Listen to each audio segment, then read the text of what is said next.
மன்னார் இப்ப இருக்கக்கூடிய பல பேருடைய கவனத்தை ஈர்த்திருக்கக்கூடிய ஒரு ஊர் அப்படின்னு சொல்லலாம். இலங்கையில இருந்து மாத்திரம் இல்லாம உலகத்துல இருந்து எங்கெங்கயோ இருந்தெல்லாம் மன்னாரை நோக்கி படையெடுத்துட்டு இருக்காங்க. காரணம் என்ன அப்படின்னு சொன்னா, மன்னார் ஒரு பறவைகள் சரணாலயம் அப்படின்னு சொல்லலாம். மன்னாரை பொறுத்த வரைக்கும் 14 நாடுகள்ல இருந்து 13 பறவைகள் கிட்டத்தட்ட 5 லட்சத்துக்கு மேல ஒன்று கூடியிருப்பதாக சொல்லப்படுகிறது.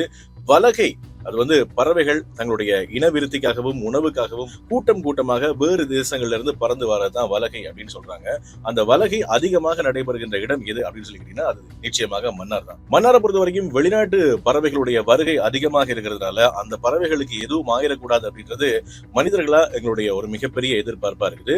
அதே சமயம் இலங்கையில் இருக்கக்கூடிய 244 பறவை இனங்கள்ல 80 பறவை இனங்கள் அழிகின்ற தருவாயில் இருப்பதாகவும் ஒரு புள்ளி விவரம் சுட்டிக்காட்டுதாக பறவை இனங்களை பாதுகாக்க வேண்டிய கடமை மனிதர்களாக நமக்கு எப்பவுமே இருக்கு. அதே சமயம் மன்னார் வளைகுடா உயிர் காப்பகம் தெற்காசியாவிலேயே உருவாக்கப்பட்ட முதலாவது கடல்சார் உயிர் காப்பகம் அப்படின்னு சொல்லப்படுகிறது. அதாவது ராமேஸ்வரத்திலிருந்து மன்னார் கடல் பகுதி வரைக்கும் எக்கச்சக்கமான அரிதான கடல் விலங்குகள் அங்க வாழ்றதாக சொல்லப்படுகிறது. குறிப்பாக இந்த கடல் பசு அப்படின்னு சொல்லப்படுகின்ற விலங்கு, அது மாத்திரம் இல்லாம கடல் செவ்வந்தி, முத்து விளையும் சிப்பிகள், கடல் குதிரை, 2000க்கும் மேற்பட்ட மீனினங்கள், இப்படி எல்லாமே அந்த மன்னார் கடல் படுகையில இருக்குது. அதே சமயம் மன்னார் இப்ப அதிகமா பேசப்படுறதுக்கு இன்னும் ஒரு முக்கியமான விஷயம் காரணமாக இருக்கிறது.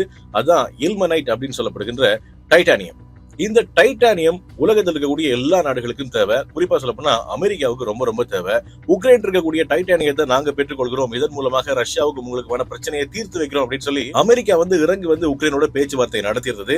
உக்ரைனுடைய ஜனாதிபதி விளாடிமிர் ஜெலன்ஸ்கி முதல்ல அதை மறுத்திருந்தாரு, அதற்கு பிறகு இணங்கி வந்திருந்தாரு. ஆக டைட்டானியத்தினுடைய தேவை எல்லா நாடுகளுக்கும் எவ்வளவு இருக்கு அப்படின்றது நமக்கு நல்லாவே தெரியும். குறிப்பா அமெரிக்கா போன்ற நாடுகளுக்கு ஆயுத தயாரிப்புக்கு ரொம்ப ரொம்ப முக்கியம். டைட்டானியத்தை பொறுத்த வரைக்கும் ரொம்ப பாரம் குறைவான ஆனா ரொம்ப உறுதியான ஒரு உலோகம். அப்படிப்பட்ட டைட்டானியம் மன்னார்ல அளவுக்கு அதிகமாக இருக்கிறதுனால இப்ப எல்லாருடைய பார்வையும் மன்னார் மேல படிஞ்சிருக்கு. இந்த காற்றாலை மின்சார உருவாக்கத்துக்காக அமைக்கப்படுகின்ற பெரிய விசிறிகள் நிச்சயமா இந்த பறவைகளுடைய வருகையை பாதிக்கும் அப்படின்னு சொல்றாங்க.